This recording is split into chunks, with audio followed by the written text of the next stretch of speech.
Moto2 leaves the Red Bull ring and makes its way over back to Andalusia. Welcome to Aragon for round 12 of the series. Let's cross over to the starting grid again and get the latest from the BT Sport TNT team.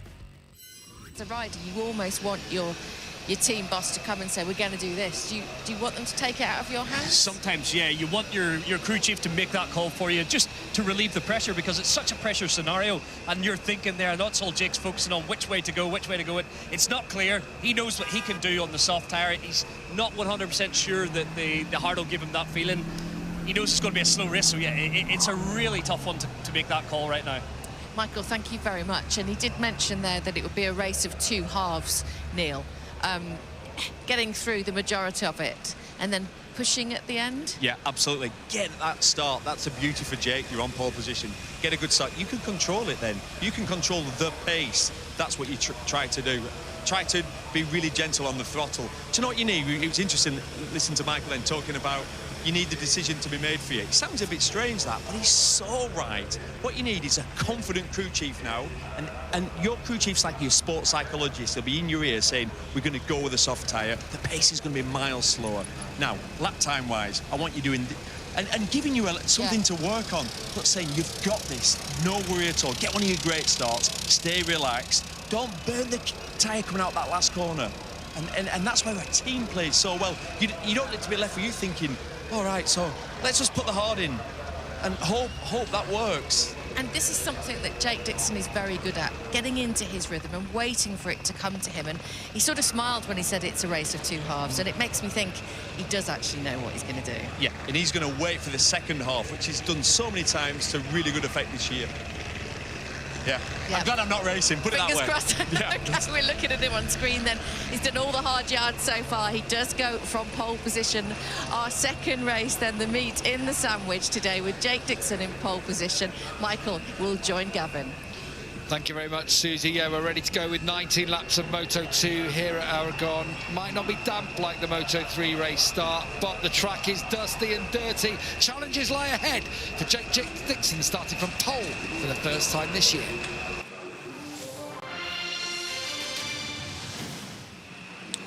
Welcome to the Moto2 Aragon Grand Prix. This is going to be a big one. Jake Dixon on pole position, Diego Monrella and Aaron Canet on the front row. Then it's Dennis Onchu, Tony Albarino and Alonso Lopez. But Arenas, Escray, Salak and Foggia have a 3-place grid penalty as well for slow riding.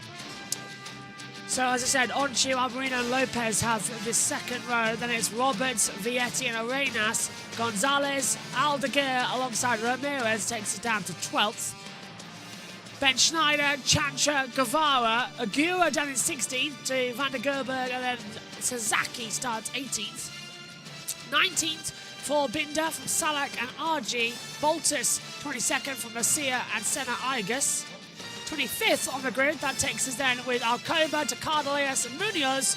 Garcia 28th from Foggia, and Javier Artegas on that position. Then 31st, 32nd, Navarro and Alex Escray as well on the field. 32 on the grid means that we'll have only 30 on the TV picture, so we'll have to duck and change around that throughout the session. But we're almost underway then for the Moto2 Aragon Grand Prix. Let's check in with TNT and the commentary team.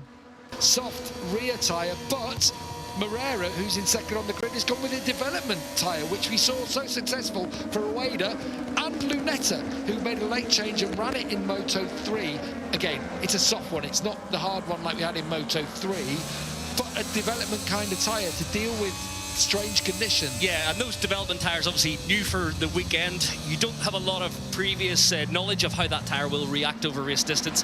So I think it's a bit of a risk for Diogo Moreira, but he's just witnessed what happened with the development tyre in Moto3. So he's the lone rider on the front row of the grid using that rear tyre. Then you've got Albert Arenas on the third row switch to it, but pretty much the majority have gone with the soft, the SC0, so it will be a case of managing it over the distance. And what about Alonso Lopez? Right on board with him. He's topped every session. Of course, he sits fourth in the championship, 42 behind, was second last time in Austria, winner of the opening Grand Prix in Qatar. We've seen two things from Alonso Lopez, haven't we? We've seen him drop back like a stone on some occasions, and others, like in Qatar at the start of the year, keeping his tyres underneath him. Yeah, he's a difficult one to read, so he works his tyres hard in how he approaches the race, but sometimes the Speed Up team have a setup for him with the Boscos Giro chassis that allows it to go the distance, so he needs to push hard. He feels power to weight, he loses out, so he has to go hard and use those tyres. And he's got a medium front, the harder option front tyre on there.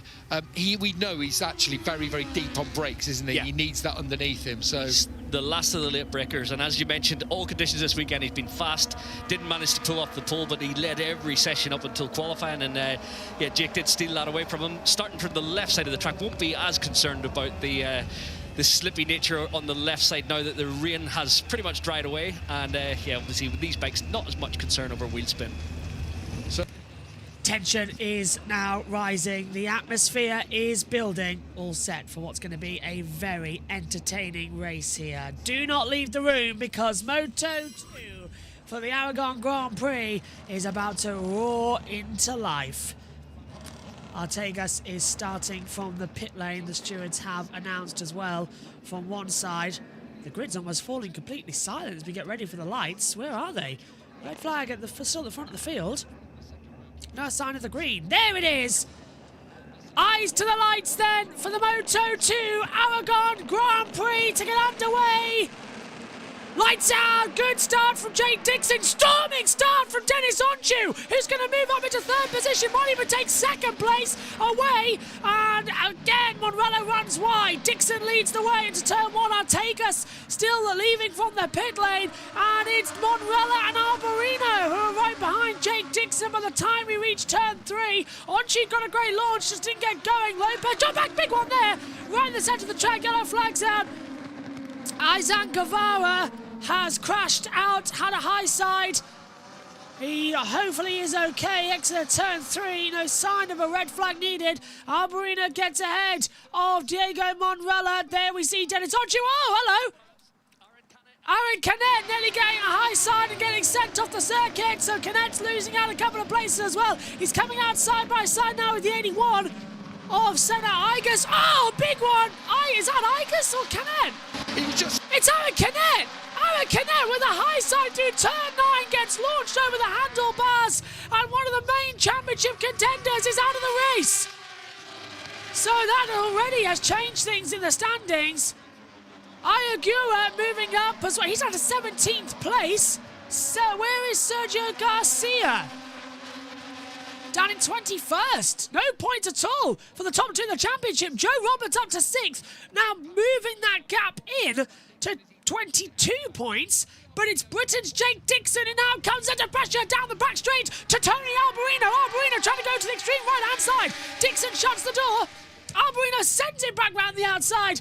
Dixon calmly comes up the circuit to stop it. Onchu gets ahead of Fermin Aldeguer, but goes a bit wide the last corner. Aldeguer's going to send it through on the inside line. Dixon still leads. We complete the opening lap here at Motorland Aragon. Dixon, Arborino, Monrella across the line from Fermin Aldeguer and Dennis Onchu. Then it's Joe Roberts. Someone's fallen in the back. Boben Schneider has gone out on the last corner, so 3 retirements already on the opening lap here in the Aragon Grand Prix. Well, this is entertainment, isn't it, for you? 28 left. 4 retirements, I'm being told, on the opening lap of the race. 4. Yellow flag in the final sector as well. Boben Schneider's out and says turn 1, but it is not. It is the last corner on the circuit. Well, this is just getting ridiculous. The opening lap's already claimed 4 people as well from the running order. Down they come again into turn 9. Dixon from Fermin Aldeguer, Arborino, Monrella, Onchu the top 5, and they're all still holding out on a nice position between them all. And Arborino going to try and get through on a Fermin Aldeguer, nearly chops off his front end of the wing as well.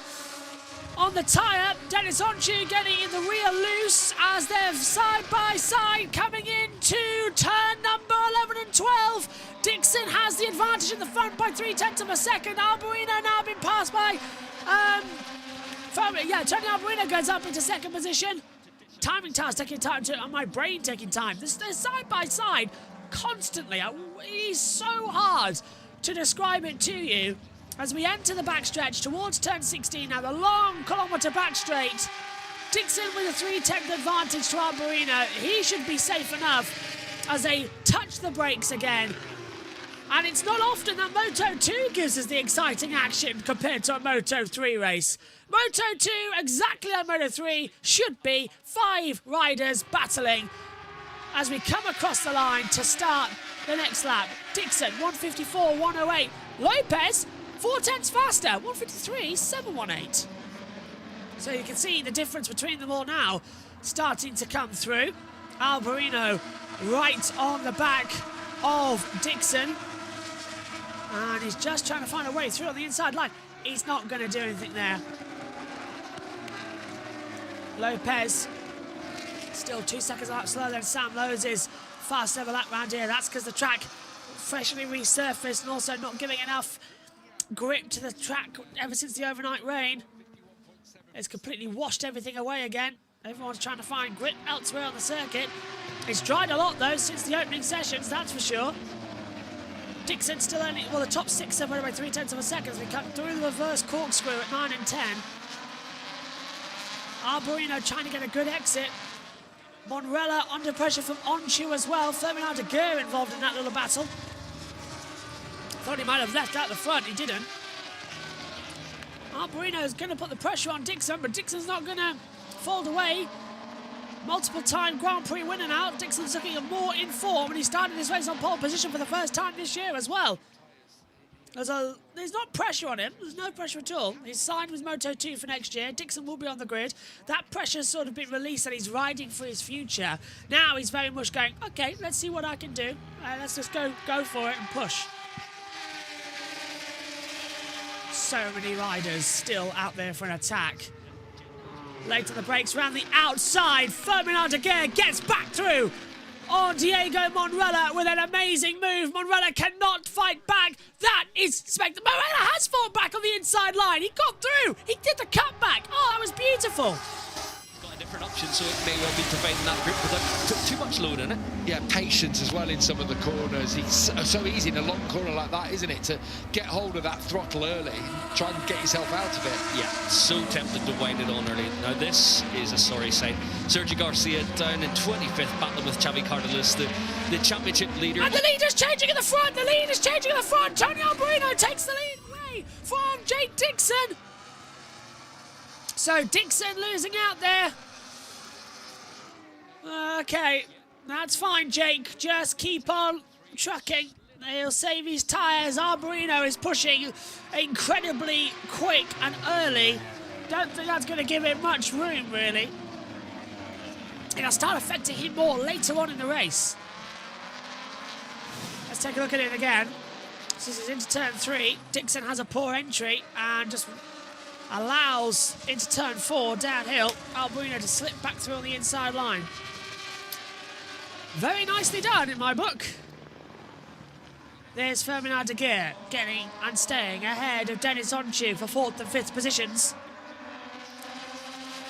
Just rising up the standings as well. They're just touching ever so carefully as well.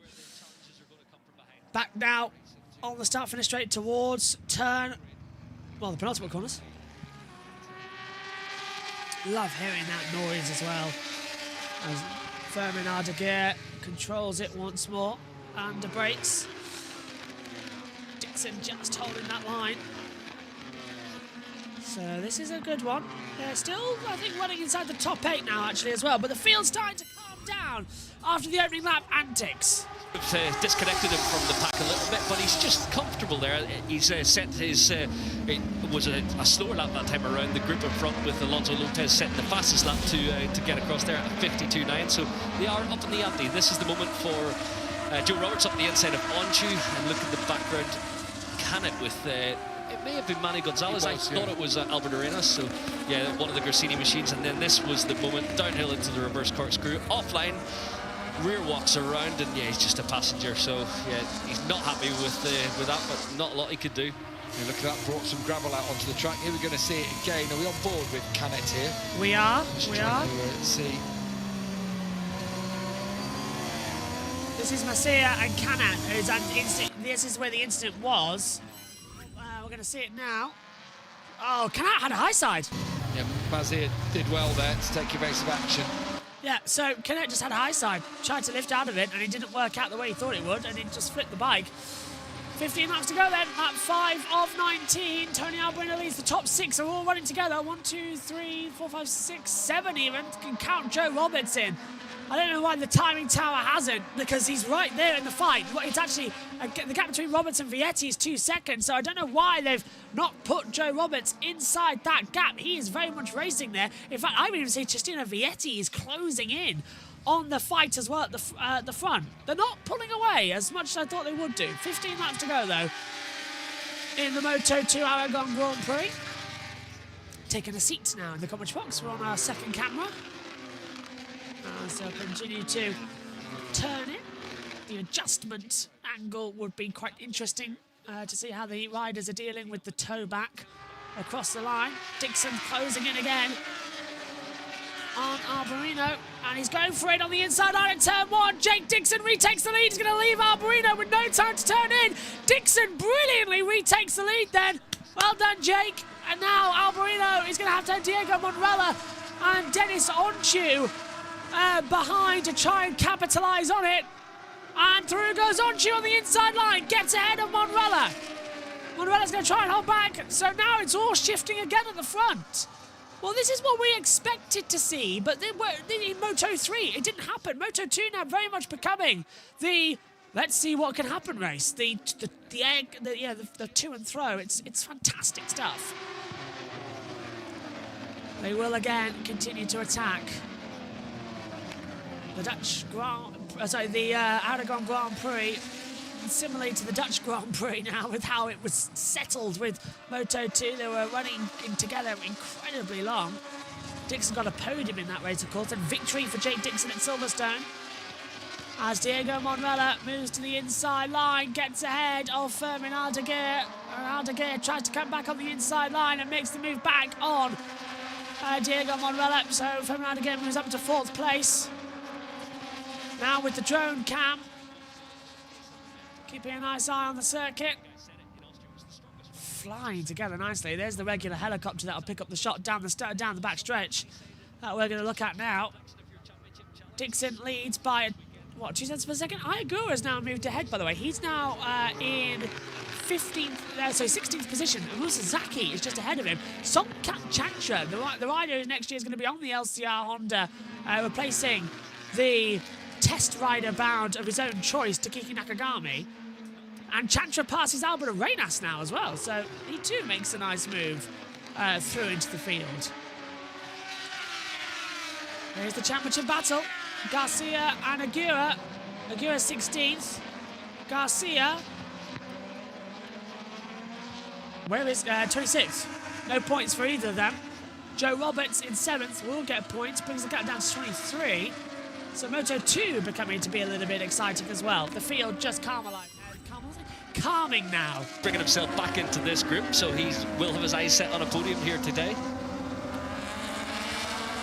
Gav? In the last 6 races, Jake Dixon has picked up 61 points compared to Sergio Garcia's 24. Sorry, last 3 races, yeah. And Steve Days just waved in front of my, and it's just true, isn't it? The championship has made that kind of 37 points in the last 3 races as a swing. And we're not talking just about Jake Dixon here. I'm talking about Fermin Aldeguer here, who's there in 4th place. Alonso Lopez, Joe Roberts.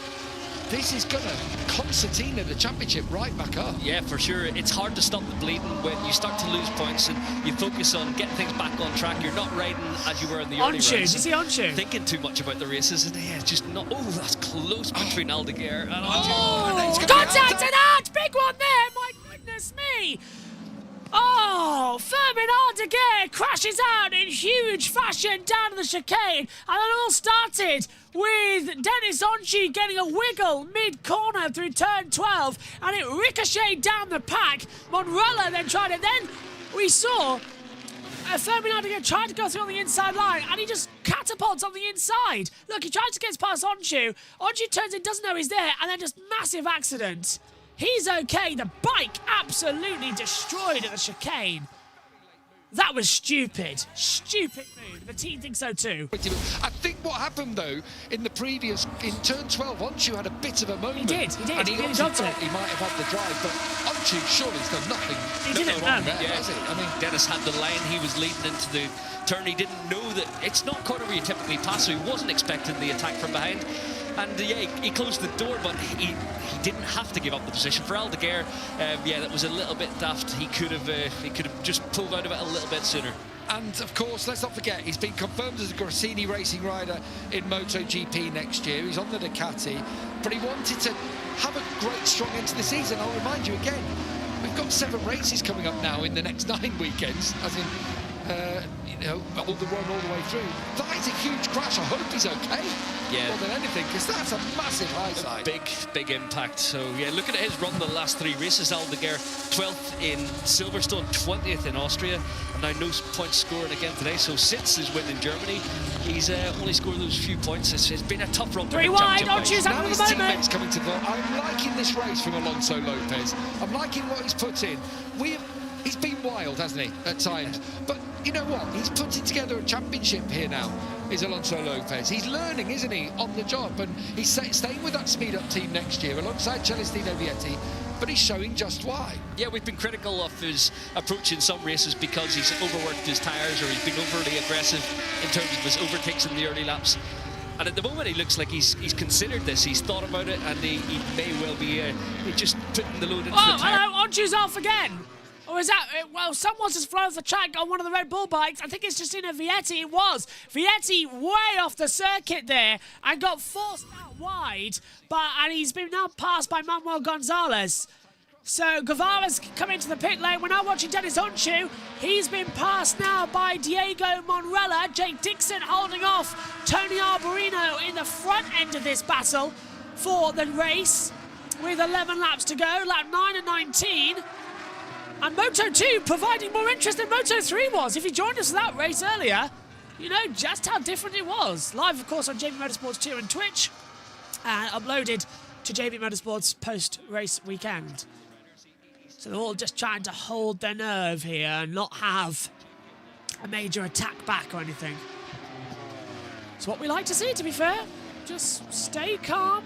Keep calm and carry on. There's a big slide again from Onchu. He's losing so much time when Rella's going to try and slip back round the outside there.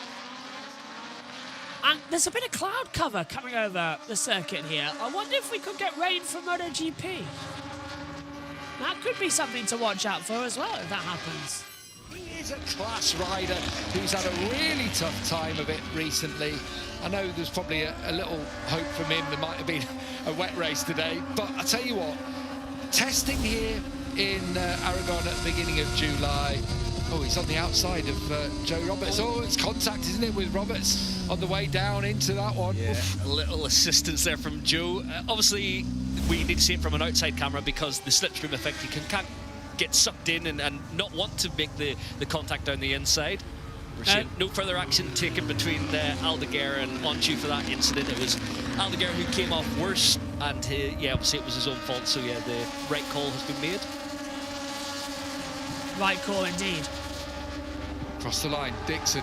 Personal best lap of the race for Dixon. We're coming up to the halfway point. That was 9 down, 10 to go. And he's just done a personal best lap, and he and Arbolino have dropped into the 52 bracket. The Vietti-Roberts incident is now under investigation, as you might expect. Vietti's actually gone all the way back to Ayagura, so Agura just stemming the bleeding somewhat here. Yeah, you can see the group in front with Vietti, Salac and Arenas. They are likely candidates to get snapped up here by Ayagura in the late laps of this race, assuming he's not in pain with the hand injury he picked up just 2 weeks ago in Austria. So yeah, the points that he bags today will be important in terms of his championship race. He needs to make sure he's getting a few on the board, and at this point in the race it is damage limitation. Clouds have come over here, Michael. Sun not bearing down on this circuit. Ooh, here we go. What's that going off? Barry Baltus down there, podium finisher in the opening round. Running wide, Qatar. Baltus. Baltus just outside the points, and yeah, has now been cut adrift from that battle. Yeah, you can see, like the crash on the opening lap for Aragon, he was out a little bit wider and just couldn't tip in. It was like ice out there, and he knew that if he did go in at the normal entry rate, the rear was going to come around on him, so he just had to give it up. So that's this point of the race, Michael, where we start looking at tyres, and both Arbolino and Dixon have a dark band on the right-hand edge of their tyres, but I could well be noticed that everyone is. Yeah, the worrying side is the left side. So the right you can cope with. It doesn't need... Halfway. You've got turn 2, turn 3, you lean on the right a little bit through turn 6, but overall you need the left side of the tyre around these long hanging corners. And already a lot of movement, isn't there, for both of them in that turn 16 there. Yeah, and the championship leader's day goes from bad to worse. Sergio Garcia may already be in 24th position, but he's just been given a long lap penalty for exceeding track limits. So the championship leader now will have to serve a long lap penalty. So that just puts paid to any championship hopes for him today. Trying to have a look and see where his teammate is on the board. Igo is up to 14th place, so he's going to get a couple of points from this one. It was due to track limits that it's been given. Dixon leads Alberino by just 1/10 of a second. These two are now starting to have a gap. It's 1.7 to Alonso Lopez, who's now back up in 3rd position to Dennis Onchu in 4th. So they are at least closing the gaps between the two as they ride into turn 9 and 10 once more. We're halfway in the Moto2 Aragon Grand Prix. And the bat as Aragon moves up ahead of Álvaro Reynás, and now Dixon's holding off from Alberino. So there really is a fight now developing out here for the lead of the race, and it's Jake Dixon leading it. Come on, Jake. It's 11 he'd get for 5th place. He currently sits 12 behind Ayagura, but Agura is up to 13th, so he's picking up 3. It's Dixon and Lopez making the biggest inroads, Michael. Yeah, they are the guys championship-wise to really benefit here. You don't rule Joe Roberts out yet. He's obviously made a little bit of inroads. Onju and Alonso Lopez, we don't know how their pace is going to last to the end of this race. Yeah, we also don't know what the stewards will make of that incident between Roberts and Celestino Vietti. Yeah, we need to see it from the angles that the stewards get to see it from, but he could well be awarded a penalty in the middle of this race. It could be a long lap loop for Joe Roberts. Again, I do think it's a case of getting sucked in, not wanting to make contact, but just couldn't avoid it. Yeah, and also if you did get a long lap loop around the outside of turn 9 there, 3 seconds would only drop him back to 7th, I think, at the moment. So that's something to bear in mind. As it stands, there's the championship. Garcia, despite not scoring, I mean, this is 2 rounds in a row now, isn't it? Yeah. Because scored only 2 points back in Austria, and actually his lead isn't that much worse. It's fallen down in terms of the number of riders that are within a race worth of points. So all of a sudden you've got more threats to deal with. It's not just teammate Ayagura, as it looked like it maybe 2 races ago. We thought this is going to be an empty helmets battle all the way to the flag in Valencia, but right now it does look like momentum has shifted. It's the Calix riders, it's the WP suspension. That is Going down. It's done. I think Garcia's out of the race. Decision, isn't it, in this situation? Injuries from yesterday, the shoulder from home. Are we seeing this title slip away from Sergio Garcia? People were suggesting he was a shoe-in, should have been in MotoGP, but at the moment he's going to come under pressure. The team will give him a round of applause. He's done what he can, but clearly not to be today. Yeah, unfortunately for him, we've another race in 7 days' time. Will it be any better? Will he be feeling any stronger? You get a few days off the bike, a bit of a chance to rehab, and then you're back on the bike on Friday morning. So yeah, it's going to be tough for him, and then he gets a little bit of a break before Misano too. So championship-wise, he's got to really steady the ship and come back strong. I know we can get accused sometimes of having British bias towards Jake Dixon. I think that's fair. Sometimes we do look at things through Union flag tinted spectacles at times as regards Jake Dixon, but you can't fail to notice the significance of him having scored more points than anyone over the last 6 rounds. Since, of course, let's not forget the opening round, he missed and he sat out Portugal with concussion. Still not quite right when we were in the USA, and actually then in the last 6 rounds, he started to come back, a 4th place, just that blip of 12 in Mugello.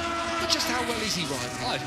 Fantastic. Probably the best we've seen in his career so Yes. far. We always say about British riders maturing a little bit later, but Jake came into the season, he's a little wide there. But And Alberino's going to go through. He's going to try at least. He didn't. But I do believe Jake entered the season, or entered the winter at least, feeling he could be world champion this year in Moto2. He could move to MotoGP. The unfortunate thing for him was the change of suspension over the winter, so it was a struggle in pre-season testing. He arrived at round 1 in Qatar and he wasn't prepared to accept that he may only score a few points. He wanted to be in there battling for the podium, but the bike setup wasn't there for him. He got injured. It meant that he missed the round in Portugal. He came back and struggled for a couple of races to really get the bike working. And since Catalunya, since they put him back on the podium, he's just been on top of his game, always managing his races really well. He's aggressive when he needs to be, making those overtakes a key point of the races. And yes, we are biased as a British broadcaster, but he's doing a great job. You cannot overlook the performance right now. He's under pressure here from Tony Arbolino, who we haven't seen the best of this year, and Arbolino will make this tough. God, you think back to some of the battles that Arbolino's been in over the last couple of seasons in Moto2, and the people that he's come up against, whether it be Pedro Acosta last year, who tried his mind games on it, whether it be Iogura as well. Tony Arbolino's been in the mix, hasn't he, all the way through. And just this year, like Dixon with the WP, he hasn't got on with the Pirelli tyres, but he has worked solidly. He's worked really hard as Tony Arbolino. He hasn't scored points in every round. There have been blips here and there, but 5th last time. Tests recently have encouraged things for him, and Arbolino looks like now he might be a face on the scene once more. Indeed, I spoke to his crew chief Lucio De Castro in Austria, and I said, have you changed the bike drastically? It seems like it's coming together. And he said, no, we've tuned the rider's head a little more. So yeah, they basically put it back in Tony's corner, that they maybe changed a little bit too much earlier in the season. He said, it's surprising how close to a Dunlop setup we've actually gone back to, and it's now working. A quick doff of the cap to Dennis Onchu as well, though. Injured, missing out on a couple of races in the middle part of the season, missed out on Assen, Germany, Silverstone, came back with 11th in Austria, and he was actually better than 11th, you felt there. But this is superb from the turn. We always said he's going to be at one with a Moto2 bike. Oh, long lap penalty coming for Joe Roberts. Oh no! Coming. You did wonder. But yeah, as you mentioned, for Dennis Onchu, what a ride. This is a... Onchu's going to go to the inside, so to kind of crush there, Michael. But Onchu's thinking about a nice lunge on the inside line of Alonso Lopez into 13 and 14 for the 3rd position. Dixon holding off, by the way, by 10th. So that's getting quite close at the front. Now, the racing will start to close up in the last 3 laps, so expecting a couple more to go. But Dixon's tyres starting to give me a bit of worry there. Arbolino's doing his usual of continually being calm and doing it to Marc Marquez. If you remember Marc Marquez, what he used to do, sit on the back of everyone until the last lap, then dive bomb and take the lead on the final corners. It's what we're seeing here with Arbolino to Dixon, and it's nerve-wracking. Very nerve-wracking as Lopez and Onchu side by side, and that is Onchu up to 3rd place. Stay with Dixon. Maybe they're saying you can just go for it now, don't worry about your tyres, but you just want to stick with Dixon, don't you, and pounce at the end? Yeah, it's nice when you're in that position, 5 laps to go, you can start to work out your strategy. You don't have to focus on any challenge from behind, so getting the gap update. He knows that Onchu's up to 3rd, Onchu's there, and Alonso are there, but they're not close enough to capitalise if there's any mistake, let's say on an overtake. So you've got room to play, and yeah, he can decide what way he goes about it over these last 5 laps. And Onchu is up to 3rd now. So the rookie, the Turkish rookie, he's been such an exciting prospect on the scene for years and years, never been able to put a full season together, and we've seen that again here in his rookie season.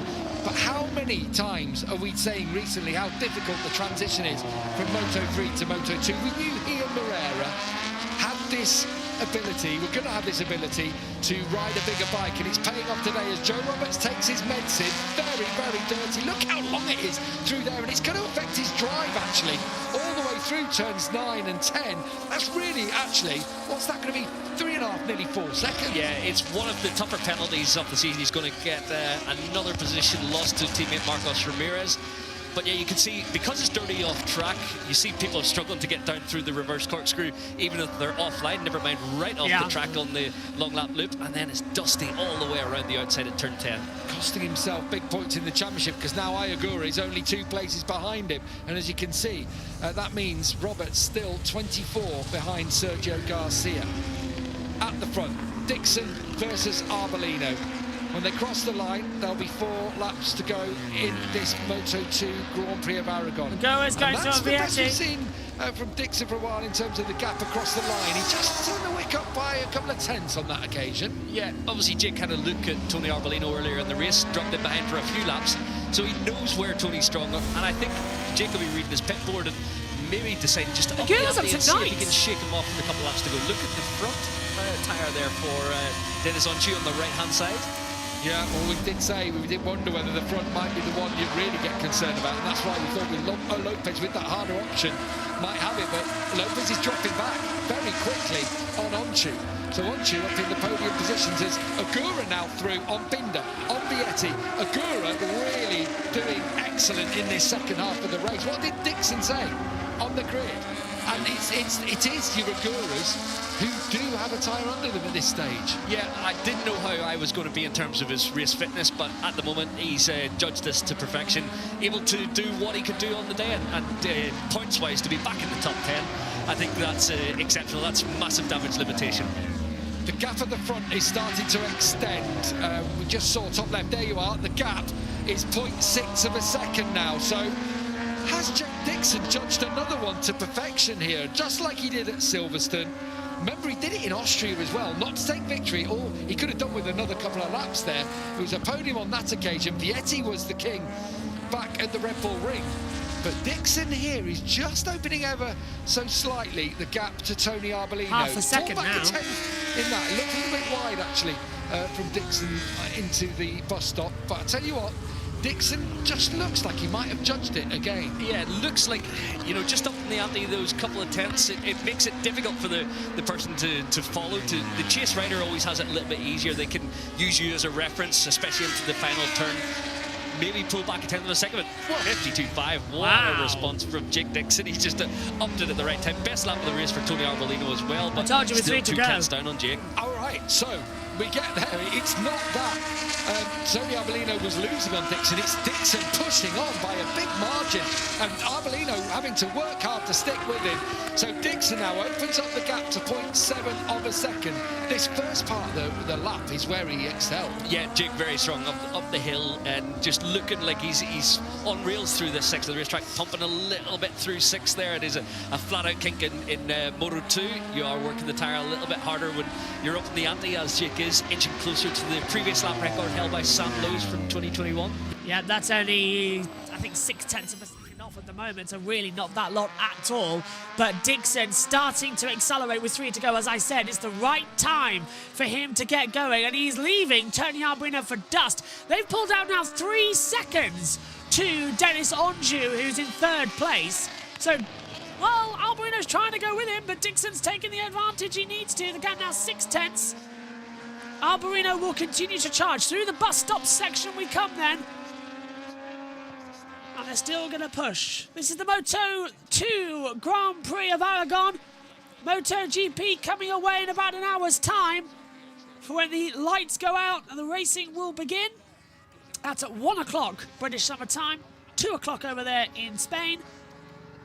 And, well, this is just magical for Scott Dixon. Sorry, for Jake Dixon. I've got my IndyCar brain on. Jake Dixon doing absolute superb. May as well be Scott Dixon, actually, as well. How great he's dominating so far. And he's used the tyres to perfection. 2 laps to go then. Final lap we'll have with TNT before we come back for the final. On the limit as the previous lap, but still strong. Very high on the curbs there for Tony Arbolino, down into turn 1. You know when riders are starting to open up the corners and their front tyre just doesn't feel right underneath them. Right, Joe Roberts under pressure from his teammate Marcos Ramirez. Ramirez goes through. Will be wanting at all. I'm not sure we'll be a happy team dinner later on today, because this is crucial points for the championship. Of course, it is for Ramirez too, but he's got a point to prove there. Yeah, with Marcos Ramirez, he doesn't have to give up the position. It's not in the contract. They're able to fight it out on the racetrack, and Joe did make his way through on Marcos, and then on the previous lap, Marcos set his personal best to get the position back. And Agura ready to pick up any pieces. In fact, Ramirez and Agura were half a second quicker than Joe Roberts on that previous lap, so maybe Agura could even get past Roberts here now. Oh, this is a remarkable race, how it's changed, it's ebbed and flowed. There's Chantra, MotoGP bound Songkiat Chantra. Good ride from him, actually.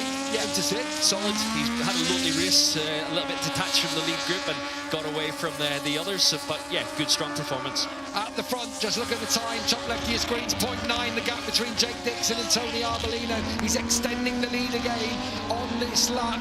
This is the battle for 7th between Marcos Ramirez and Joe Roberts. Roberts, who sits 3rd in the championship, will only make, as things stand, 1 point on Ayagura, who's ahead of him. But he will make a crucial 8 points on Sergio Garcia, who was retired from this race.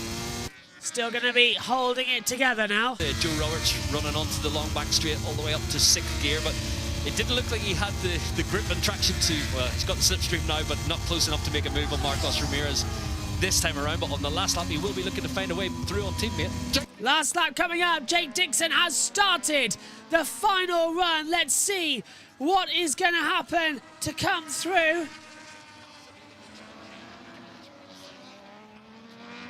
Down into the braking zone for turn number 1. And Marcos Ramirez holding off for 7th. Joe Roberts still in 8th. There's Jake Dixon. 1.2 second advantage at the moment.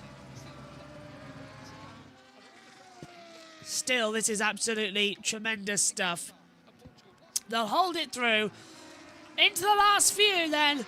Arbolino's dropped back. 2 wins in the last 3 races. Not a bad look for Jake Dixon after the British Grand Prix, is it? It'll be his 2nd win of the season, his 5th career win in Moto2. Spain has delighted.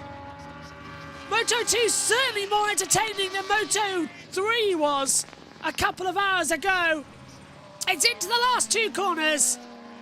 From the bus stop, Monrella passes Senna Igas. Ayagura will not catch up to Marcos Ramirez. And Ramirez and Joe Roberts is down. I think Joe's crashed. He has.